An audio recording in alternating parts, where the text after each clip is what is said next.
Okay, so halimbawa, ito, dadalhin na natin. Paano mo ginagawa, kuya? So, kanyari po. Tatawag po ang ganyan. Sige. Eje! Eje! Eje! Parcel po, Eje! Pag hindi po na ito, baba, sigaw ako lang sila. Eje! Talaga Parcel po, Je! Kuya. Sa bawat pag-order o pag-book natin online, isang ruta ng delivery ang nabubuo papunta sa atin. Parcel po, Sir Eje! 305 lang po, sir. Pero paano kung ang ruta ay putol dahil ang umorder ay nakatira sa ilalim ng tulay ng Estrella? Dito na papasok si Arel, ang delivery rider na adventurer pa. Kung saan maraming rider ang umaayaw, ay doon naman ang punta niya. Hindi katulad po dito sa Mayuna, kilala ko ng aso dyan. Doon po sa dulo, hindi pa ako kilala ng aso. Sino ka? Si Kalilte de los Reyes. Doon nakatira tayo, sa dulo. Thank you. Thank you, te. Kasi nung first time ko po doon, nakita ko po sa address, bridge lang po, Estrella Bridge. Tataka ako, sabi ko, saan ko di-deliver to, tulay. Wala namang Wala na bahay. pong bahay Oo. dito. Tapos nung tumawag po, sumagot, sa ilalim daw. Doon ako nagulat na may tao pala sa ilalim nung panahon na yun. Pagsilip ko po, ang dami po na nakatira doon. Pero kinukuha naman po yung parcel nila. Kaya nung dati, pagka hindi ko po sila tatawagan, bumababa na po talaga ako. Laban, bawi! Bang may iniwan bang pera si mama? La, paano yan? Pag gano'n, naabunuhan mo kayo? Hindi. Karamihan ng riders ay nagmamadali para sa susunod na booking. Subalit may mga umaatras kapag ang lugar ng nag-checkout ay mahirap mapuntahan. Pero ibahin daw si Arel. Dahil para sa kanya, ito ang exciting part. Siya ngayon ay kilalang taga-deliver para sa mga taong nasa ilalim ng tulay. Sila rin po ulit madideliveran. Kanina nga talagang may lumapit pa sa aming kuya. Sabi, si Arel, napakasipag naming rider yan. Kaya na rin po nila ako. Tsaka marami na rin pong bago dyan sa ano namin. Dyan sa nakatira po dyan.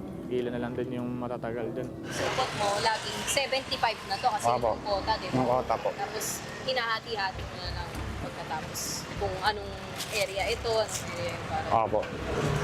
Saka naghahati-hati daw sila mga rider para lahat sila siguradong aabot sa quota. Walang, kumbaga, kinukuha lahat, wala namang kulang yung parcel na i-deliver.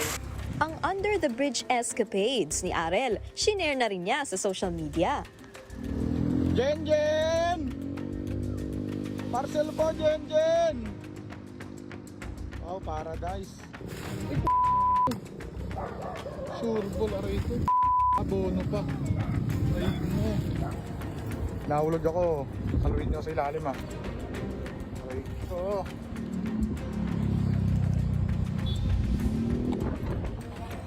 Natutuwa po kasi nga po yung meron din po mga viewers ko na followers ko na nakatira din sa ganung sitwasyon. Pero hindi daw nila kukuha yung parcel na kina-cancel. Nakikita ko yung mga sinasabi na mabuting rider ka, kuya, buti pinapasok ko yung mga ganyan. Sa amin kasi pag nakita yung ganitong address, hindi natin pinapasok na rider, kina-cancel na. Kaya hindi namin nakukuha yung order namin.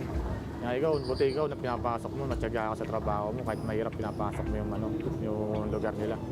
Yan po sinasabi sa akin ng mga followers ko po sa comment.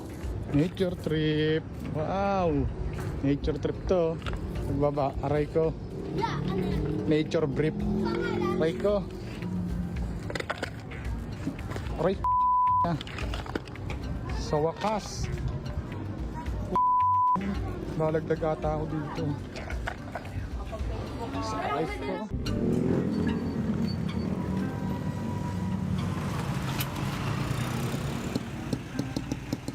Ang pagiging delivery rider ay hindi madaling hanap buhay. Minsan kailangan nilang lumusong ng baha. Right ko.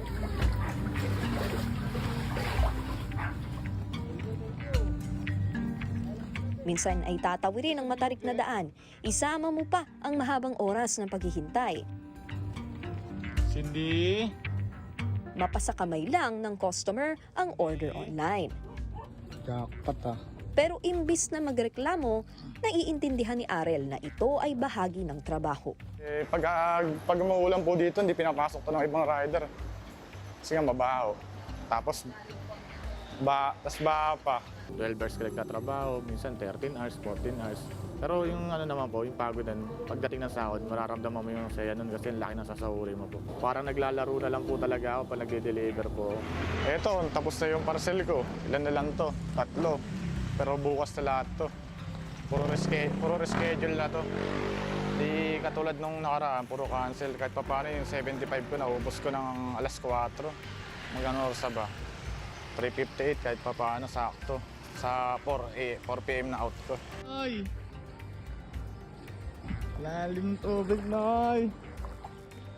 Ang serbisyo ay walang pinipiling lokasyon at kapag bumuhos ang ulan, nagbabago rin ang sitwasyon ng kalsada. Pero si Arel iiwan ang motor, itataas ang pantalon at maglalakad sa baha. Hindi ito dahil kailangan lang, kundi dahil alam niyang may naghihintay sa delivery niya. Inaabot po ako ng alas 2 na madaling araw, bagyuan po yun eh. Pasok po ako ng 7 a.m. tapos inabot na bagyuan. Hanggang po yun, hanggang bewang yung bahan, hindi po namin ginagamit yung motor namin nun. Ano lang po yun, walker lang po kami. Pipit namin yung parcel, naglalakad po kami na malayo. Pero bakit nga ba niya pinipili ang ganitong buhay? Para kay Arel, simple lang ang sagot.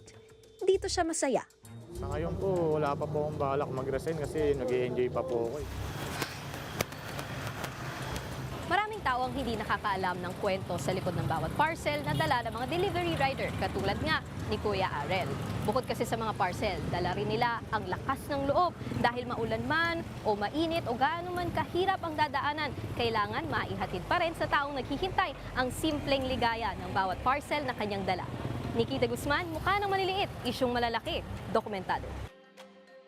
Mga kapatid, Jig Manikad po, pagdating sa mahalagang balita sa loob at labas ng bansa, dapat una sa lahat, mag-follow at mag-subscribe na sa social media pages ng News 5.